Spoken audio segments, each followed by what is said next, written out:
Hello friends, सुमन science classes में आपका एक बार फिर स्वागत है। जनरल साइंस सीरीज का पार्ट 4 आज हम देखेंगे।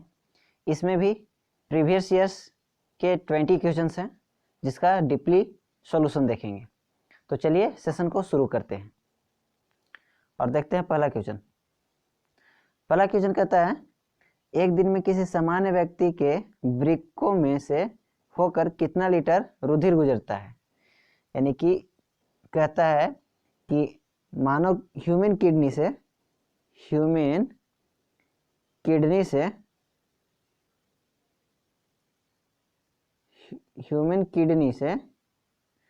एक दिन में टोटल कितना ब्लड फिल्टर्ड आउट होता है। टोटल कितना ब्लड फिल्टर्ड आउट होता है। तो कितना होता है, पहले तो ऑप्शन देख लेते हैं। 170 लीटर। यहाँ पे वेरी करता है, कहीं 170 लीटर देता है, कहीं 180 लीटर देता है। तो ऑप्शन में के अनुसार देख लीजिएगा, 170 लीटर, 175 लीटर, 180 लीटर, ये वेरी कर सकता है। कहीं कहीं 180 लीटर भी दे सकता है या 200 लीटर भी दे सकता है। ठीक है, तो इस रेंज में जो भी ऑप्शन होंगे, अगर दो तीन ऑप्शन इसी रेंज में होंगे तब तो हमें 180 को मारना है। कितना मारना है? 180 को। अगर इन तीनों में से कोई एक ऑप्शन मिल जाएगा, तीनों चारों में से, और बाकी ऑप्शंस डिफरेंट होंगे, तो हम उस वाले ऑप्शन को चूज करेंगे। ठीक है, तो ये आप लोग समझ गए होंगे। ऑप्शन नंबर कौन था? सी, 170 लीटर। चलते हैं अगले क्वेश्चन की तरफ। नेक्स्ट क्वेश्चन, निम्नलिखित में से किस एक की कमी से दंत क्षरण होता है। तो किसके कमी से दंत क्षरण होता है? ये होता है आपका फ्लोरीन की कमी से। किसकी कमी से? फ्लोरीन की कमी से। ठीक है। अच्छा, दंत क्षय के अध्ययन को हम लोग क्या बोलते हैं? क्षय विज्ञान बोलते हैं। दंत क्षय के अध्ययन को क्षय विज्ञान बोलते हैं। ठीक है, दंत क्षय के अध्ययन को क्या बोलते हैं? क्षय विज्ञान बोलते हैं। इंग्लिश में इसको बोलते हैं कोरियोलॉजी। इंग्लिश में क्या बोलते हैं?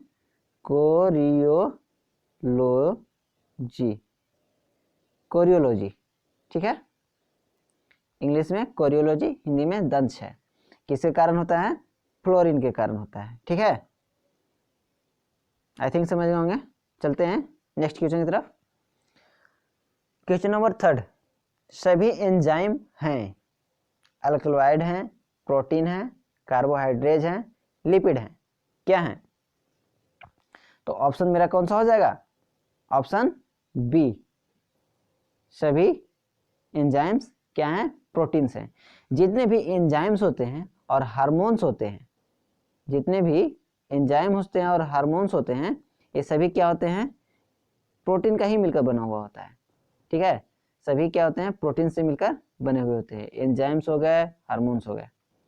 ठीक है,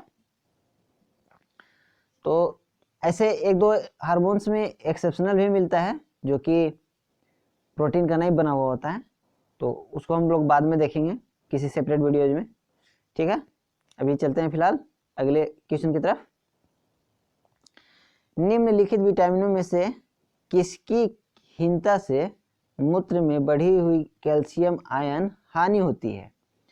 बताइए क्या हो जाएगा ऑप्शन? कैल्शियम आयन की हानि हो रही है ना, कैल्शियम आयन की हानि हो रही है। अच्छा, देख लेते हैं पहले कि विटामिन ए को किस नाम से जानते हैं? रेटिनॉल के नाम से। रेटिनॉल के नाम से। विटामिन ए को किस नाम से जानते हैं? रेटिनॉल के नाम से। ठीक है, और भी देख लेते हैं आगे कि विटामिन बी, यहाँ पे B3 होना चाहिए था, विटामिन B3। ठीक है, अच्छा, रेटिनॉल किसको बोल रहे थे? विटामिन ए को ना। विटामिन B3 को क्या बोल रहे थे? विटामिन B3 को किस नाम से जानते हैं? नियासिन के नाम से।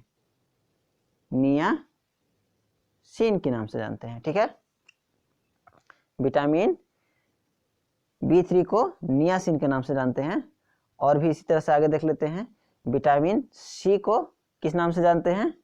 विटामिन सी को हम लोग विटामिन सी को किस नाम से जानते हैं? अस्कॉर्बिक एसिड के नाम से जानते हैं।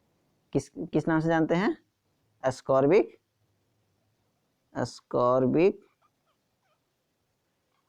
एसिड के नाम से जानते हैं, ठीक है। अब विटामिन सी की कमी से कौन सा होता है? अस्कॉर्बी होता है।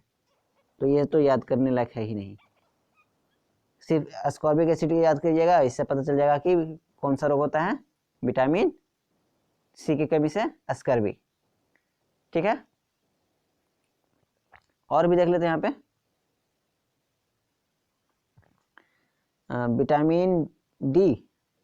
विटामिन डी को क्या बोलते हैं? विटामिन डी को कैल्सीफेरॉल बोलते हैं। विटामिन सी को क्या, डी को क्या बोलते हैं? कैल्सीफेरॉल बोलते हैं। कैल्सीफेरॉल से यहाँ से देखिएगा, कैल्सीफेरॉल से क्या आ गया? कैल्शियम, यानी कि इसमें कैल्शियम पाया जाता है, ठीक है। तो अधिक विटामिन डी के होने से क्या होता है कि जो टॉयलेट होता है उसके साथ में, यूरिन के साथ में हमारा कैल्शियम आयन भी बाहर आने लगता है, ठीक है। तो ऑप्शन कौन सा हो जाएगा? Option number D, vitamin D, ठीक है। चलते हैं नेक्स्ट क्वेश्चन। लार ग्रंथियों के द्वारा निम्नलिखित में से कौन सा एंजाइम उत्पादित होता है? लार ग्रंथियों के द्वारा निम्नलिखित में से कौन सा एंजाइम उत्पादित होता है? तो कौन सा होता है? टायलिन। कौन सा? टायलिन। टायलिन जो होता है वो लार ग्रंथि से उत्पन्न होता है, ठीक है, लार ग्रंथि से स्रावित होता है। और भी देख लेते हैं इसमें, ये जो पेप्सिन हो गया, रेनिन हो गया, ये कहाँ पाए जाते हैं? ये हमारे स्टोमक में पाए जाते हैं। कहाँ पाए जाते हैं? स्टोमक में पाए जाते हैं, ठीक है। रेनिन और पेप्सिन दोनों प्रोटीनेशियस एंजाइम है, प्रोटीन को पचाने वाले एंजाइम है। रेनिन जो होता है किसको पचाता है? केसिन को पचाता है, केसिन को। केसिन क्या है? दूध प्रोटीन है ना। केसिन क्या है? मिल्क प्रोटीन है। केसिन मिल्क प्रोटीन है, ठीक है। अब एक है लास्ट वाला ट्रिप्सिन, ये इसको हम लोग इंटेस्टाइनल जूस भी बोलते हैं, इंटेस्टाइनल जूस बोलते हैं, ठीक है, इंटेस्टाइनल जूस बोलते हैं। आई थिंक समझ गए होंगे। नेक्स्ट क्वेश्चन, निम्नलिखित में से किस एक सर्प का भोज मुख्य रूप से अन्य सर्प है? चलिए बताइए ऑप्शन, पहले आप लोग बताइए कौन सा हो जाएगा? नागराज। नागराज महाराज जो हैं वो अपने छोटे छोटे सर्पों को खा जाते हैं, ठीक है। तो चलिए अगला क्वेश्चन देखते हैं। निम्नलिखित में से किस प्रकार का जीवन में वह घटना पाई जाती है जिसमें मादा मैथुनों उपरांत नर को मार देती है? यानी कि सेक्सुअल कांटेक्ट के बाद मादा जो होती है वो अपने मेल पार्टनर्स को खत्म कर देती है। तो कौन सा ऐसा है? कौन सा है? ऑप्शन कौन सा हो जाएगा? मकड़ी। मकड़ी जो है वो सेक्सुअल कांटेक्ट के बाद अपने मेल पार्टनर्स को खत्म कर देती है, मार देती है, ठीक है। चलते हैं नेक्स्ट क्वेश्चन की तरफ। और क्वेश्चन नंबर 8 कहता है, निम्नलिखित में से कौन सा एक कोशिकांग कोशिकीय श्वसन के लिए उत्तरदायी है? कौन सा कोशिकांग एक कोशिकीय श्वसन के लिए उत्तरदायी है? सेलुलर रेस्पिरेशन के लिए कौन मेनली रिस्पॉन्सिबल होता है? कौन होता है? तो ये होता है माइटोकॉन्ड्रिया।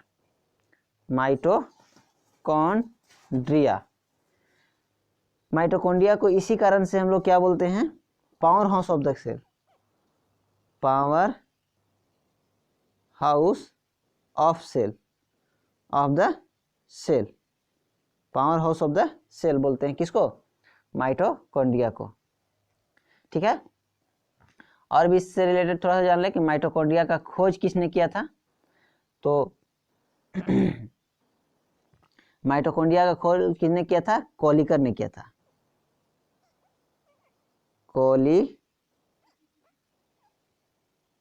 माइटोकॉन्ड्रिया का खोज कोलिकर ने किया था और ये 1857 ईस्वी में किया था।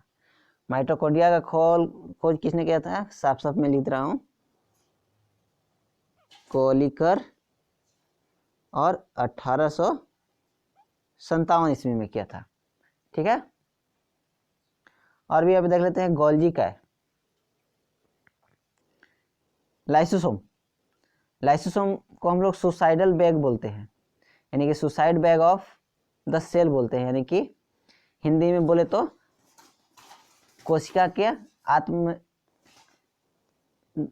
आत्महत्या की थैली बोलते हैं, कोशिका का आत्महत्या की थैली बोलते हैं। ठीक है, और ये लाइसोसोम का, लायन काय का खोज किसने किया था? क्रिश्चियन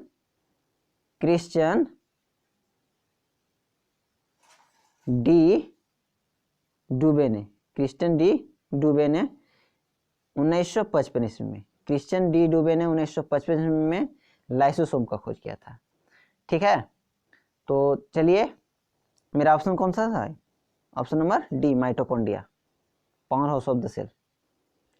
नेक्स्ट क्वेश्चन की तरफ आगे बढ़ते हैं, और अगला क्वेश्चन कहता है कि रोगाणुरोधी विलयन बनाने में निम्नलिखित में से किसका उपयोग होता है? रोगाणुरोधी विलयन बनाने में निम्नलिखित में से किसका उपयोग होता है? तो किसका उपयोग होता है? आयोडीन का। किसका होता है? आयोडीन का। ठीक है, आयोडीन एक तरह का एंटीसेप्टिक के रूप में यूज होता है, और आयोडीन की कमी से एक और क्वेश्चन पूछता है कि आयोडीन की कमी से कौन सा रोग होता है? वो होता है घेंघा रोग। कौन सा? घेंघा रोग।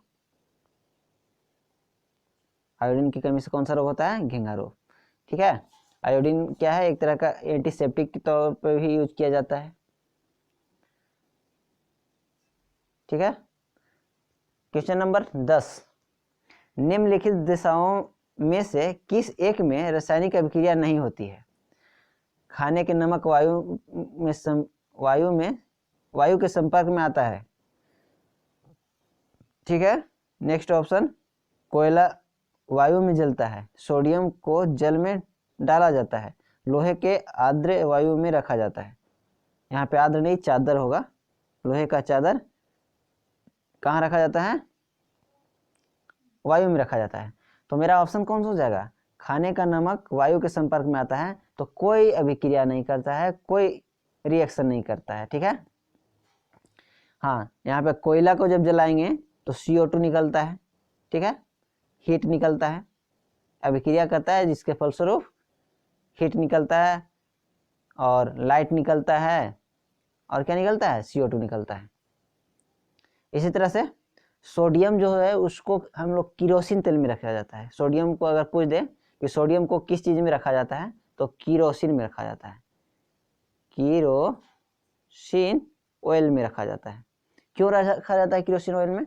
कि जब इसको खुले वायुमंडल में छोड़ देना तो ये ऑक्सीजन के साथ Na+O2 के साथ, नहीं कि ऑक्सीजन के साथ रिएक्शन करके क्या बना देगा?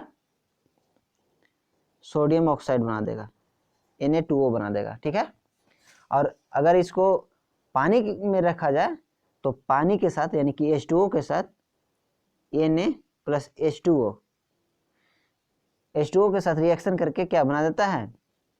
NaOH बना देता है। क्या बना देता है?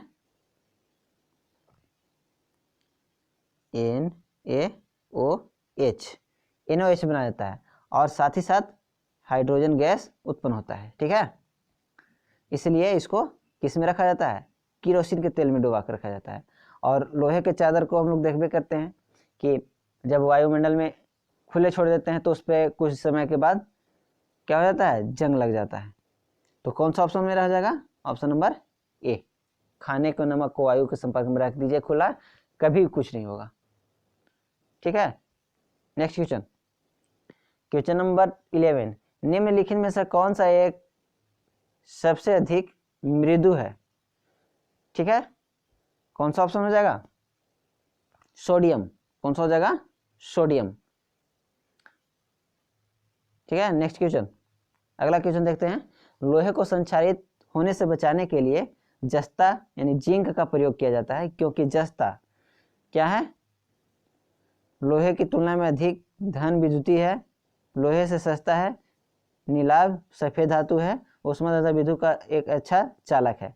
कौन सा ऑप्शन हो जाएगा? ऑप्शन नंबर ए, लोहे की तुलना में अधिक धन विद्युतीय है। ठीक है, क्वेश्चन नंबर, अच्छा यहाँ पे जो जस्ता का लेपन किया जाता है, इस प्रक्रिया को क्या बोलते हैं? गैल्वेनाइजेशन बोलते हैं। क्या बोलते हैं? गैल्वेनाइजेशन, गैल्वेनाइजेशन, गैल्वेनाइजेशन बोलते हैं।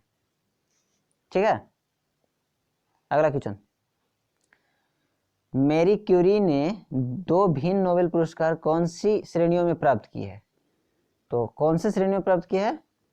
भौतिक के क्षेत्र में और रसायन शास्त्र के क्षेत्र में।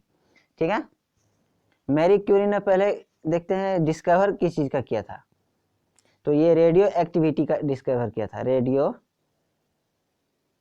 रेडियो एक्टिविटी का डिस्कवरी किया था। ठीक है, और इसको भौतिक के क्षेत्र में 1903 ईस्वी में मिला था नोबेल प्राइज, और केमिस्ट्री के क्षेत्र में 1911 ईस्वी में।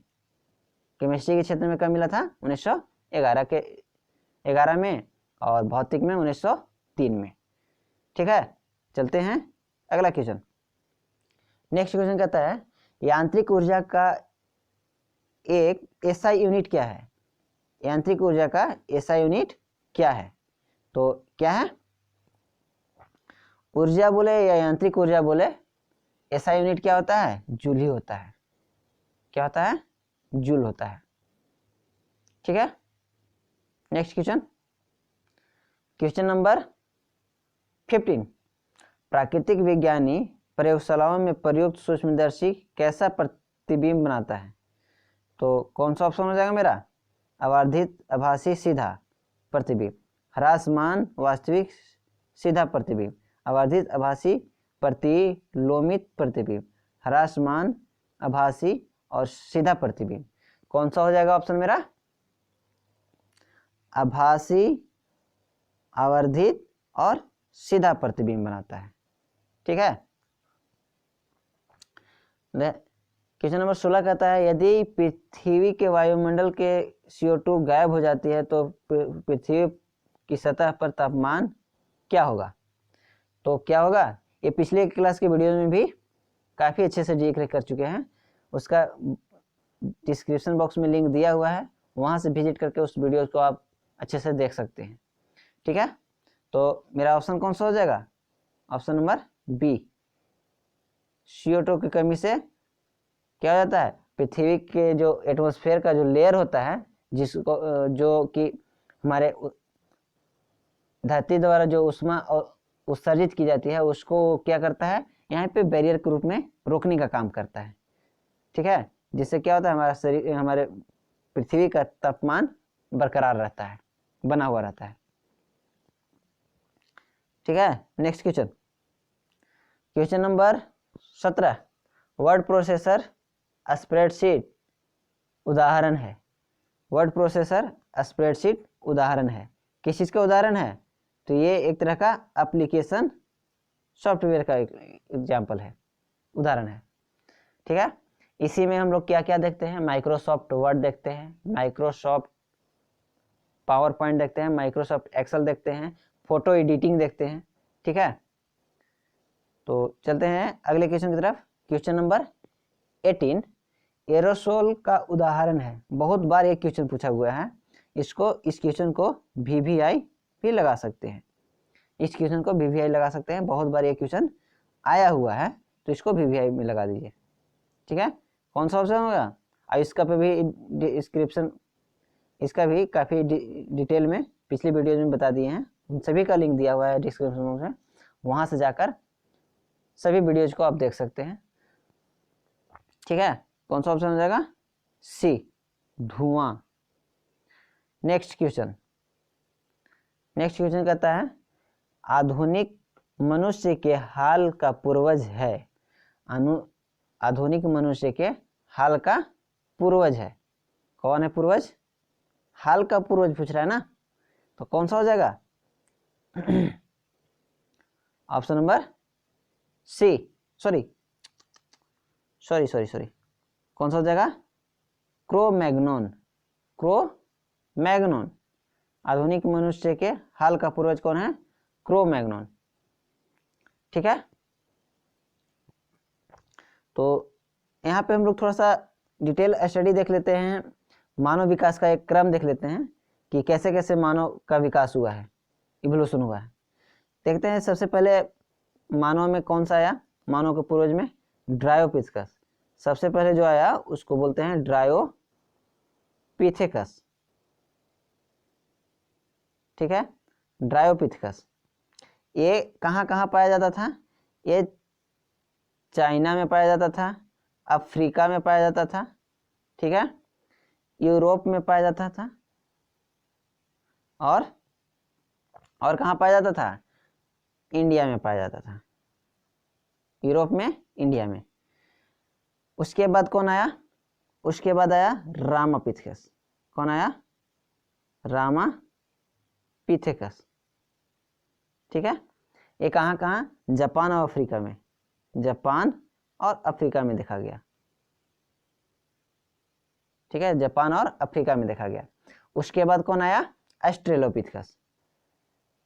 उसके बाद कौन आया? ऑस्ट्रेलोपिथेकस।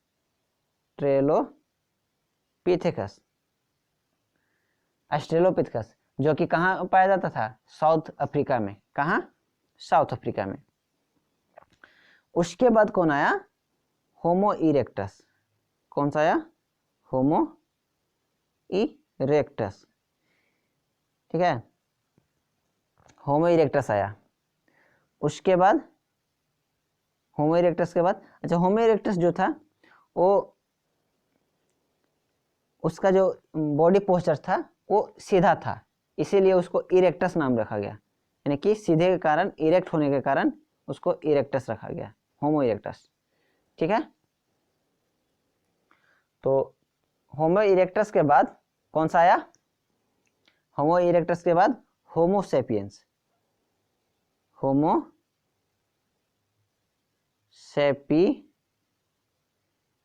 सेपियंस आया। कौन सा आया? होमो सेपियंस। होमो सेपियंस को ही हम लोग क्या बोल रहे थे? नींडरथल मैन बोल रहे थे।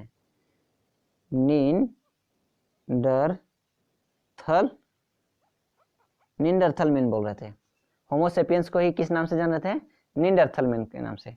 अब जो आधुनिक मैन आ गया है उसको बोलते हैं, उसका नाम है साइंटिफिक होमो सेपियंस। होमो सेपियंस। ठीक है, तो क्विक रिवीजन एक बार कर लेते हैं कि मानव विकास का। सबसे पहले ड्रायोपिथेकस, उसके बाद रामापिथेकस, उसके बाद ऑस्ट्रेलोपिथेकस, उसके बाद होमो इरेक्टस, उसके बाद होमो सेपियंस, और उसी को किस नाम से जानते हैं? नींडरथल मैन। और जो लास्ट आधुनिक मैन है उसको बोलते हैं होमो सेपियंस। होमो सेपियंस। ठीक है, आई थिंक समझ गए होंगे। और अब चलते हैं आज के और अंतिम क्वेश्चन की तरफ। क्वेश्चन नंबर 20 और लास्ट क्वेश्चन कहता है, वर्तमान मानव जाति में कृषि और सभ्यता का प्रारंभ संभवतः हुआ, कहाँ से हुआ? तो ये जो था ये अफ्रीका के नाइल नदी के निकट से हुआ था। कहाँ से हुआ? अफ्रीका के नाइल नदी के निकट हुआ। ठीक है, एक चीज और इसमें बताना चाहूँगा कि मैं वहाँ पे फर्स्ट वाले जो क्वेश्चन थे उसमें मैं नहीं बता पाया था अच्छे से, कि उसमें थोड़ा सा और डीपली नॉलेज लेना जरूरत है आपको, कि ब्लड जो है वो हार्ट के द्वारा पर मिनट जो पंप किया जाता है वो कितना होता है? 5 लीटर। कितना? 5 लीटर। 1 मिनट में एक जो हार्ट है वो कितना ब्लड को पंप करता है? 5 लीटर को। ठीक है, और उसी तरह से एक दिन में वो 7200 लीटर हार्ट को पंप करता है, ब्लड को पंप करता है। ठीक है, यानी कि 7200 लीटर पंप हमारे हार्ट से एक दिन में गुजरता है। उसी तरह से अगर किडनी की बात करें तो किडनी से पर मिनट जो ब्लड का फिल्ट्रेशन होता है वो होता है 125 ml, 125 ml पर मिनट, 125 ml पर मिनट, ठीक है। और इसी तरह से अगर देखें एक दिन का तो ये होता है 180 लीटर, 180 लीटर या 170 लीटर या 200 लीटर या 175 लीटर, जो भी बोल दें, इसमें से जो भी ऑप्शन दे दें, ठीक है। तो चलिए गाइज, आज का सेशन कैसा लगा कमेंट बॉक्स में ज़रूर बताइएगा, और सेशन अच्छा लगा हो तो लाइक कीजिएगा, सब्सक्राइब कीजिएगा चैनल को, साथ ही साथ बेल आइकन बटन को प्रेस कीजिएगा और वीडियोज को शेयर भी कीजिएगा। Okay, thanks for watching.